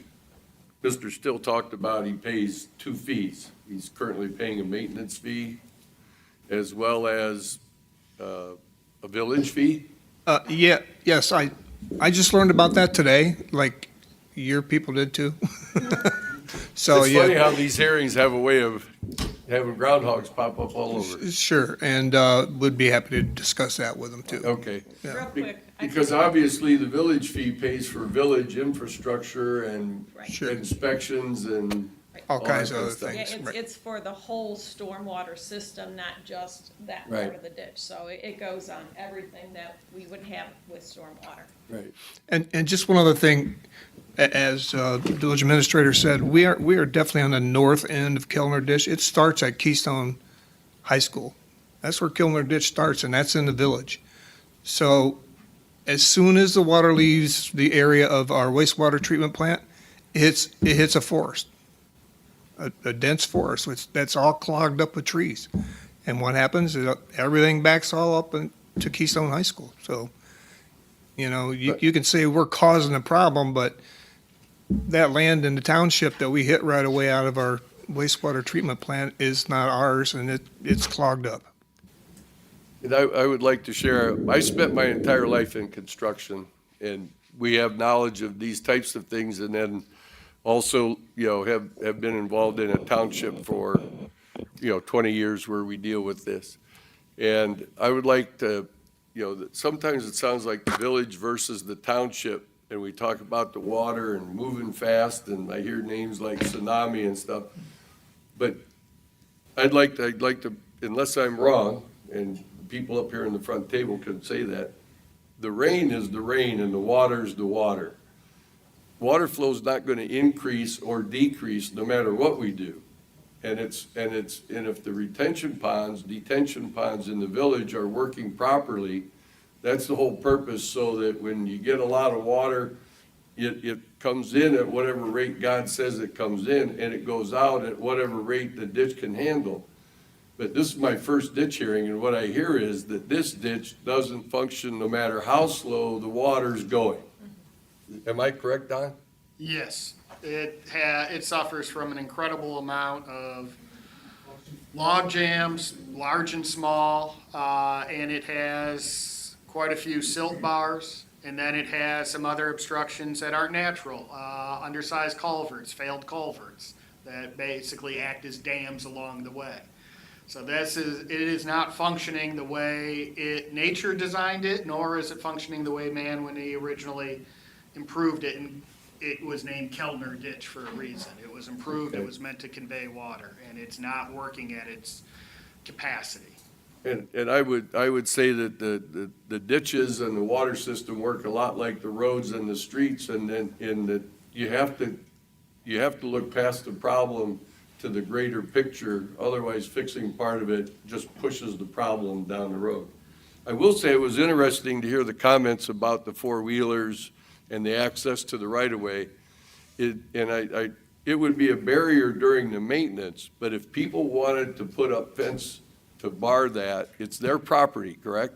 It is, but it can't impede the ability of us to maintain. So while it is their property, in a farm field, they can plant crops. We're able to work around that in timing. It's those permanent improvements that become an issue when we need to send someone to do that inspection with the amount of ditches we're looking at using. If we, in some areas, an ATV, other areas they'll be walking. So you yourself need to get ATV access to these At areas. times, yes, there would be parts of this ditch. Otherwise, we're sending someone on a 5.2 mile one-way kind of walk, so probably in excess of 10 miles of walking, which is not an efficient use of their time.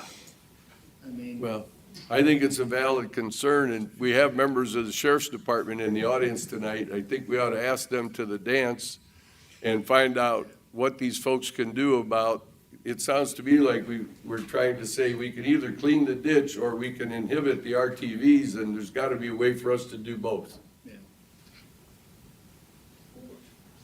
Okay.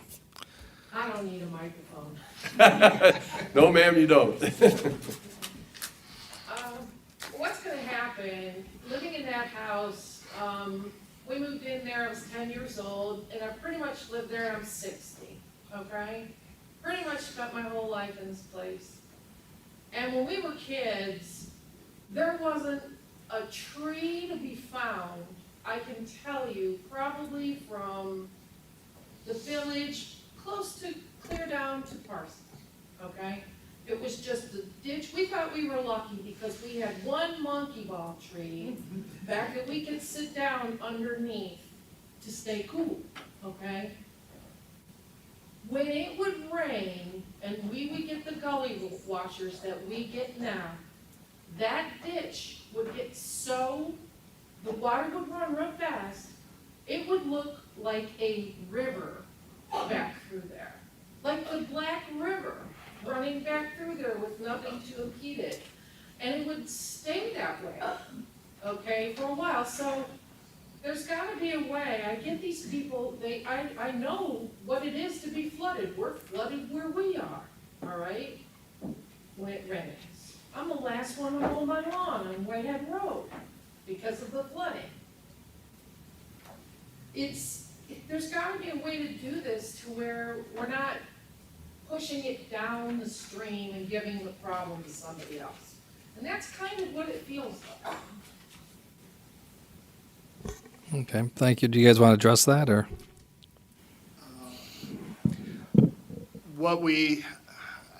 I would not agree that we're pushing the problem down. I think what we're doing is beginning to restore the natural functioning of a long neglected drainage way, a long neglected piece of infrastructure that was designed. This is no more than, kind of restoring an old roadway that's full of potholes and, people are going 10 miles an hour when the speed limit's 25. Well, when you pave it, they'll be able to go the 25. Now, if they go 35, we got a problem, but it's not to then just say we're going to do nothing. We're restoring the functionality of an important piece of infrastructure to our community. So are you going to work with all the concerns today? Because there's several Yes. people that I think you may need to revisit and address their concerns. Absolutely, both, what I've heard, and I encourage everyone, the best way to call, and Jessica's gonna smack me, but she has access to my calendar, is to call 440-329-5800. 5114 is Jessica, and she can set up a time. You can call me directly. This way she won't hit me too hard. 440-328-2325. Our emails are available online as well. And reach out, but access, making sure that we do our best to not create roadways for ATVs, for trespassers. If there are things we can do to address that, width of right-of-way or width of easement in places, if we can be respectful and minimize it where we can, so that we're trying to protect certain trees or certain view sheds, if possible. And we've done this on some other projects where we've been able to see. And one thing that may happen is that we will attempt to do something, and then we may find out 2-3 years later that it's not going to work. That is a possibility. I know we've had with one person. We'll find out. We're going to attempt to protect some shielding on a different project, so that they don't have to look at a development that is going up. And we think it'll work, but you never know until we get into it. And then as well, if there are existing projects that were left unfinished or half-finished or unknown, I'd like to know about them so that we can find out and work with the county engineer, the village, or the township, depending upon who may have been working on that project, so we can see if we can get it right outside of this project. And then if there are other concerns, please let me know. Okay. This board this year has decided to have these meetings at 4:30. These were usually held at 9:30 in the morning. It seems to be working because we do have crowds at 4:30 versus at 9:30. So we do appreciate you all coming in today. I don't see any more questions. I make a motion to close the hearing. Second? Excuse me. Any further discussion? Commissioner Moore? Aye. Commissioner Hung? Yes. Mr. Riddell? All right. Okay. So I'd like to make a motion, order fixing time of March 1st, 2024 for, Prior to a motion then on the ditch itself, on the petition itself. So the board could make a motion to proceed with the project survey and design, proceed with the project survey and design with those proposed changes to the terminus, or dismiss. okay, where's my cheat sheet? It's that, You just, okay. I kind of put it all together. Oh, she put it all And together? then fixing on the time of March 1st. Okay, You can put it all in one resolution. Okay, why don't you give us the options again, since I was. Motion, sorry. So, the engineer's preliminary report as presented included proposed changes to the terminus. So the board could, there could be in essence 3 options for the board based on this ditch petition. One option would be to make a motion to proceed with the project survey and design as it originally existed. The other motion could be to proceed with the project survey and design with the proposed changes to the terminus. And then the third option could be to dismiss. What do we do about the issues that were raised tonight as they're affected into the design? Do we have to move to include that, or can we count on that as general course of business? That's a general course of business. So when we Because have- at the 'cause we'll have fine, another hearing. correct. And then all these issues that haven't been addressed, hopefully will be addressed. Correct. Final report. For the Correct. final report. And Okay. that won't happen until March 1st of next year. Correct. So we've got that much time. That gives Don enough time to walk all that property. This is would you say, Don, this is the largest property or largest project? This is the that- largest ditch project, I think, by number of properties impacted by far. Okay. And probably one of the largest as well, just in sheer length. Where are we at now? 5.2? 5.2. Draper might be longer overall with all of its tentacles, but very few property owners versus this. This is by Okay. far the largest number of parcels impacted. I'll make it cleaner. Repeat that? op- Okay. option number 2. So, based upon the evidence and testimony that was presented, the board could dismiss a petition, so there could be a motion to dismiss. There could be a motion to proceed with the project survey and design as is or as was. Or there could be a motion to proceed with the project survey and design with the proposed changes to the terminus. Terminus. And fix the It's time late. of March 1st of 2024 for the. Oh, see, no. I'm just telling you. Okay, make a motion to proceed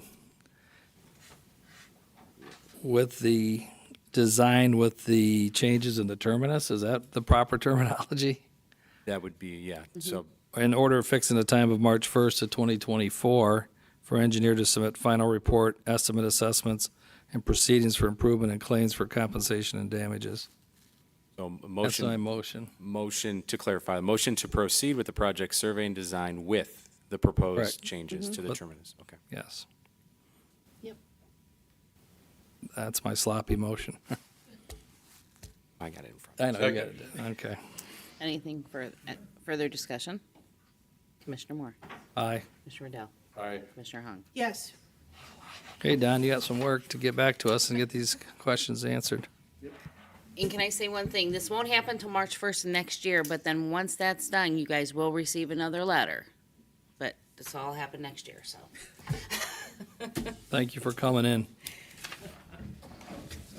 Okay, Madam Clerk? Other business, request Lorain County Auditor pursuant to Ohio Revised Code, Section 5705.03, to certify to Lorain County Board of Commissioners the total current tax valuation of the county pursuant to Ohio Revised Code, Section 5705.19 LL and MM, and the dollar amount of revenue that would be generated by a .50 mil additional levy for 2 years for Lorain County Sheriff and Jail to be placed on the November 7th, 2023 ballot. So moved. Second? Discussion. This is just an administrative action. We're going to wait and have a debate on this probably in the next 2 weeks. So that's all that we're doing is asking the auditor to move forward and get a certificate.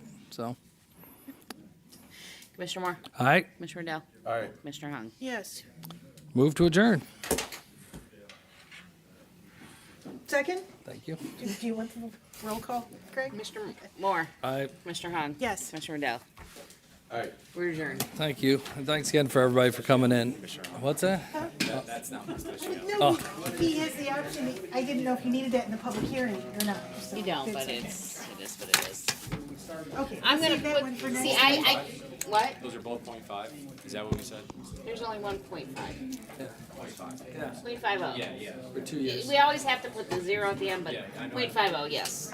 Didn't you already ask for a .25 and a .50 for something else? Oh, yeah, for something else I did. Yeah, 911. .50, yeah, well, 2.5 50 is for crime. 911 and And 50 50 is is right. 50's 50. Well, But no, you- we're but- going .25 for the 911 for corner. Right, crime and But the court. problem is that you have to, in order to win the ballot, I have to do this, get that certification from there. Commissioners have to do For that resolutions purpose? For that purpose. So everything has to But the be number's gonna be separated. the same, right? Yes, If it will. isn't, we ought to be asking. Yes. But if I Thanks, don't Greg. have all